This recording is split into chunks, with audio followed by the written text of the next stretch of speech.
You ever feel a chill before anything cold touches you? That's how I felt the first time I saw her smile. Lily, my new daughter-in-law, the kind of woman who practiced her expressions in the mirror and blinked slowly before speaking, like she was adjusting the temperature of her voice to match the person she was manipulating. Before I share the whole of this, let me ask you, would you subscribe to this little channel of mine? It's not just for me. It's for the women like me who kept our mouths shut too long, thinking silence was safer. Your like or comment might just keep another grandmother from signing the wrong piece of paper. Now, back to the beginning. My name is Rebecca. I'm 87 now, which means I've outlived my husband, 3 sisters, and most of the people who thought I'd die without a fuss. I live alone in a small, quiet house on the edge of Hudson Valley, nothing fancy to look at from the outside. But inside? Inside is legacy, memory, and a fireproof safe in the pantry floor that saved my life twice. Harold, my late husband, was a man of numbers, war-born and wary. He used to say, "Don't trust smiles with sharp edges, Rebecca. Those are the ones that cut you when you lean in." I thought it was just one of his old sayings until he got sick. Pancreatic cancer doesn't wait.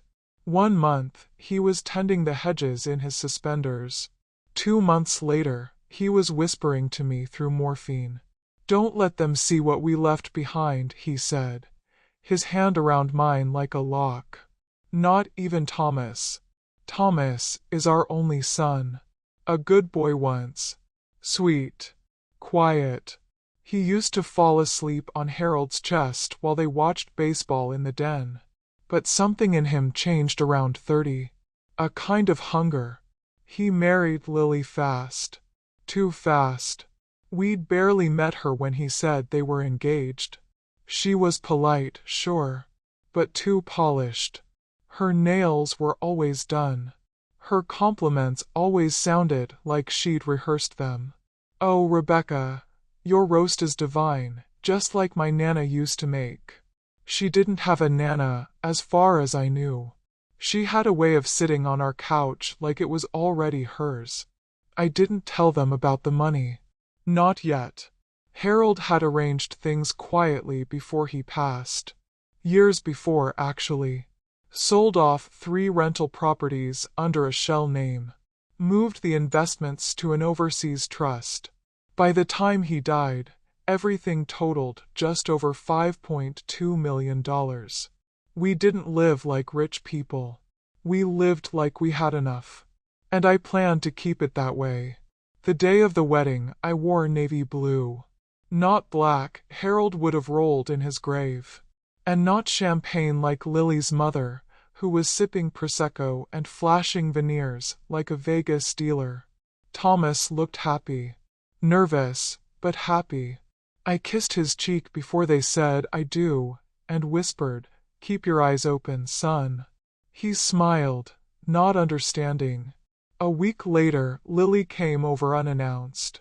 She wore white linen pants, a crisp blouse, and those sunglasses that covered half her face. "We just wanted to help," she chirped. "You're getting older, and we thought, well, it might be smart to put a few things in writing." Behind her stood a man in a blazer holding a leather folder. A notary. She brought a notary to my door like she was bringing banana bread. "Oh, nothing scary," she said, sitting beside me on the floral couch I bought in 1973. "Just a few documents to make sure we can help you if anything ever happens. You know, medical decisions, banking, housing." She talked fast. Too fast. The way people do when they don't want you to read the fine print. But I didn't interrupt her.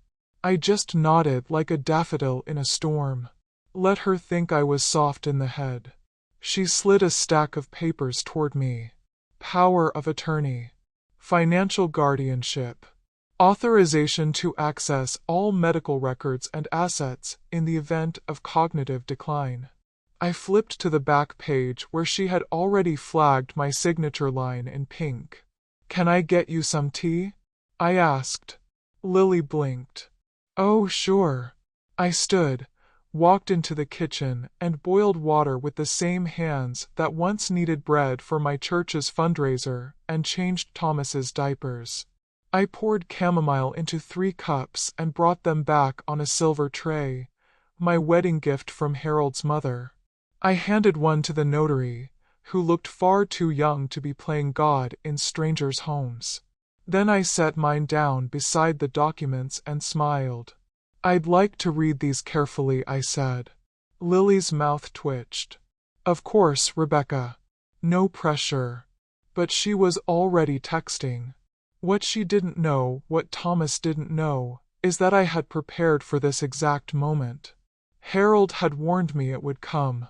I had scanned every letter, documented every expense, and created a paper trail so tight even the IRS would salute. That night, I didn't sleep.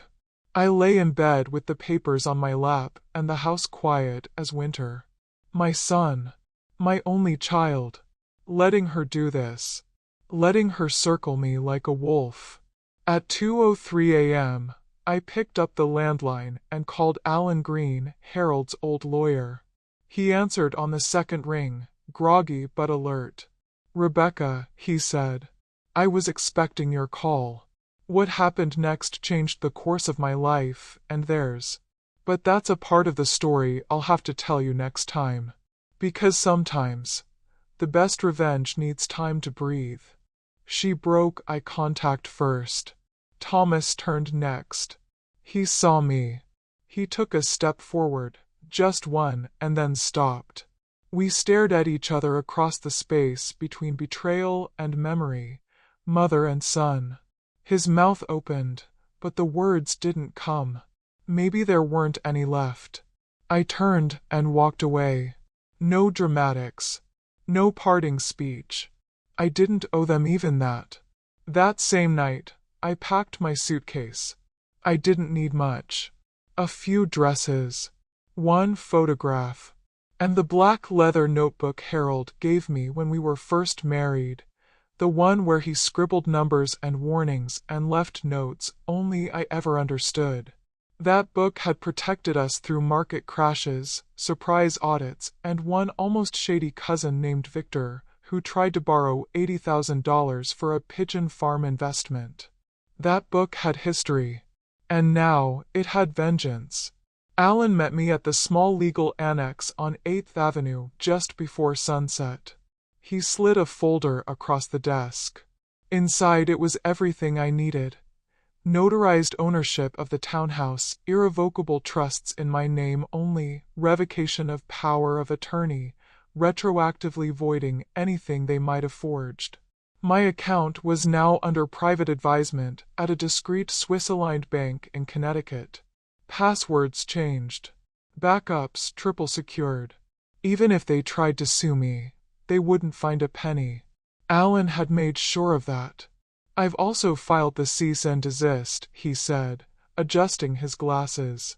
"Any further contact or harassment will result in felony charges. You're protected now." I nodded. But protection wasn't enough. I wasn't done yet. There's something people don't understand about older women. They think the wrinkles mean we're soft. That we've stopped paying attention. That we don't remember. But let me tell you something. We remember everything. And I remembered what it felt like to sit in my own kitchen and be spoken over. I remembered how Celia, had rearranged my living room before I'd even said she could stay the night. I remembered the day Thomas said, "You're lucky to still live here rent-free," not knowing I had bought the entire building when he was 12. They wanted power. They wanted property. They wanted to erase me from my own life, like I was a character in their story. But I was the author. And I was rewriting the ending. The next Sunday, I showed up at the same brunch spot they frequented after service, the one with the lemon sugar pancakes and tiny glass pitchers of agave syrup. I arrived early, dressed in a floral blouse and white gloves, like the widow of an old senator. I chose a window seat and ordered mint tea. The waiter, bless him, looked startled when I asked for the corner table. Most folks your age don't like the steps, he said. I smiled sweetly. Most folks my age haven't climbed higher. When they entered, she was wearing white again. Always white, as if purity could be faked. Thomas trailed behind her, his tie askew, his eyes flicking to me before quickly away. I stood and waved them over like I was just another parishioner being social. She looked confused, but couldn't resist the optics. We sat. Chit-chat ensued. She mentioned an upcoming neighborhood gala she hoped to help organize. I nodded and sipped my tea. Then I opened my purse and laid 3 documents on the table.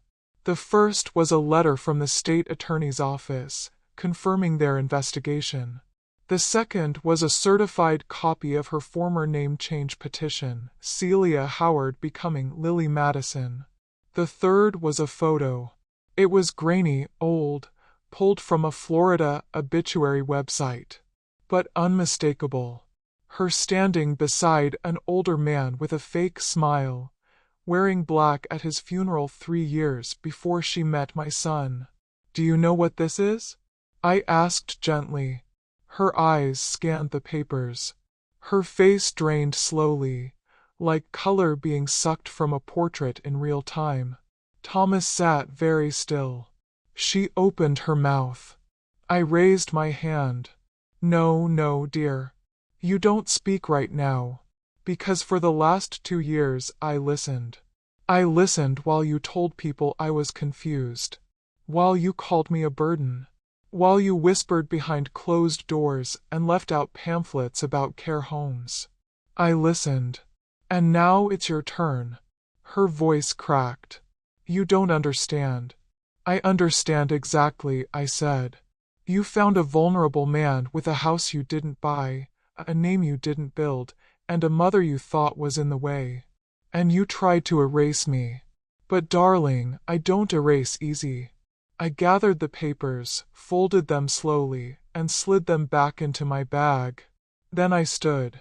Oh, I added, looking at Thomas, the accounts are frozen. The inheritance is gone. Not in the way you think, it's just moved. You won't find it. You never will. I smiled then, a real smile. Not cruel, not smug. Just free. I left the restaurant before dessert. That afternoon, I went home and opened the front room blinds wide. The sun poured in like a friend I hadn't seen in years. I took out the linen tablecloth, set the kettle on, and played Harold's favorite jazz record. Not loud. Just enough. I knew they'd leave. Eventually. Once the papers came. Once the lawyer called. Once the false hope of easy money disappeared. And they did. Quietly. As if retreating from a room they never had permission to enter. I heard from neighbors that they packed in the middle of the night. That Thomas argued with her in the driveway. That she threw a lamp. That he stayed behind at first, sleeping in a friend's guest house. But I didn't follow. I didn't ask. I had new things to think about. The rose bushes were blooming, and the faucet still dripped in the upstairs bathroom. Life had to go on. 3 weeks later, I sat at my window with a cup of chamomile and watched a mother walk by with her child. The girl skipped, chattering about nothing at all, and the woman listened, nodding, smiling as if the words were the most precious thing she'd heard all day. And for a moment, I wondered if that would ever be me again. The woman who was seen, who was believed, who was trusted to raise her own. The ache didn't go away, but it softened, like scar tissue where an old wound used to live. I still set 2 teacups in the evening. I still hum his favorite song when I fold laundry. But I'm not waiting anymore. I made my own peace. And I kept my promise. To Harold. To myself. To every woman who was ever underestimated. It took me a long time to stop checking the mailbox like he might write again. Harold, I mean. Even years after he passed, I'd sometimes glance at the letter slot, half expecting a note in that stern, looping script of his. Silly, isn't it? But grief plays tricks on the clock. Makes old habits pretend they're still useful. After Celia and Thomas were gone, the house grew quieter than I had ever known it. I don't mean empty. I mean quiet. Like the walls had stopped flinching. Like the silence was no longer a warning, but a gift. I filled the days slowly. I replanted the herb garden, even though my knees didn't like the bending. I polished Harold's old chess set and donated half the crystal to the church thrift store. I didn't need elegance anymore. I just needed honesty. The hardest thing was the dining table. I used to dread meals, those fake smiles across the table, Celia's fork tapping against porcelain like a countdown. But now I reclaimed it. I lit a candle every night. I made a little plate for myself with cloth napkins and proper silver. Because I wasn't invisible anymore. I was present. Even if no one else was looking. One Thursday, I heard the phone ring. I let it go to the machine. Then I heard his voice, Thomas. Mom, it's me. I just wanted to say I'm sorry. I've started seeing someone, a counselor, I mean. I'm trying to understand what I let happen. If you ever want to talk, I'm here. I didn't call back. Not because I hadn't forgiven, but because some wounds don't close with words. They close with silence and space. And I had learned to honor both. Months passed. Then a year.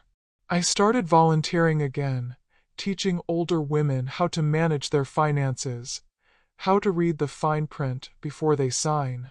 I helped one woman catch a crooked nephew trying to refinance her house behind her back. She cried in my arms when the attorney showed her the forged documents. I just smiled softly and said, "You're not alone, sweetheart." Not anymore. It became my mission. My quiet war. Not with fists, but with facts.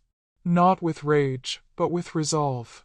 On the second anniversary of Harold's passing, I booked a trip to Italy. Venice, specifically. He used to say he wanted to die in a city that was already sinking. That way, he'd grin, no one will notice when I disappear. But he didn't disappear. Not really. Every time I stepped off a water taxi or watched the light reflect off the canals just right, I felt him. Not as a ghost, but as a compass, guiding me to my after. And now? Now I wake with the sun and walk to the little cafe on the corner of Campo San Polo. The barista there knows my name, Signora Rebecca. He doesn't know my story. Just that I tip well and always ask for an extra sugar cube. That's enough. I rent a small studio with an iron balcony that overlooks a slow, forgotten canal. No one rushes here. Even time seems to pause. I write sometimes. Letters to Harold. Letters to the version of me I used to be. Sometimes I leave them out in the open wind, let them drift like secrets finally unburdened. And yes, I still think about Thomas. Sometimes I even wonder what might have been if he had spoken up sooner. But then I remind myself, survival doesn't wait for apologies. And healing doesn't come from what-ifs. It comes from what is. What is that I chose myself. Not when it was easy. Not when it was safe. But when it was finally time. They say silence is golden. But let me tell you, sometimes it's made of iron. Cold, heavy, and meant to keep us in our place. For years, I sat in rooms where no one heard me. For decades, I watered conversations like thirsty flowers, hoping someone would notice they were wilting.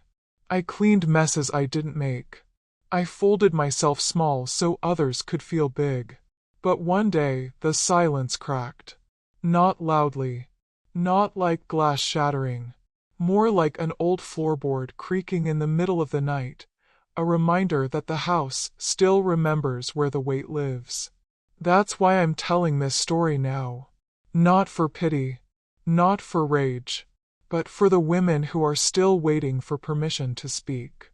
The ones who were taught to be grateful for crumbs. Who were told they were lucky to be tolerated. Who were gaslit into thinking memory loss was the reason no one listened to them anymore. This is for them. It took me 86 years to understand that survival isn't about staying quiet. It's about staying awake. My husband, Harold, used to say, the sharpest knives don't always glint in the light. Some are disguised as smiles. And now I understand what he meant. He wasn't warning me about villains. He was preparing me for the kind of betrayal that comes dressed in pearls and family dinners. And you? If you're still watching, still listening, maybe you've seen that smile too. Maybe you felt that dull ache, the one that tells you something's not right, even when no one else seems to notice. Listen to it. Believe it. Protect yourself before the world convinces you you're crazy. And if you're young and your mother is growing quiet, ask her why. Ask her what she's remembering, what she's regretting, what she never told you because she thought you wouldn't believe her. If this story moved you, if it reminded you of your grandmother's strength, your mother's silence, or maybe even your own, then I hope you'll let that truth live a little longer. Like the video. Leave a comment. Subscribe to Graham Diaries. Because here, we don't just tell stories. We remember them. We unbury them. We give them the breath they were denied. And if you're still wondering who I am, I used to be Rebecca Reynolds. Wife. Mother. Widow. But now, I am the author of my own ending.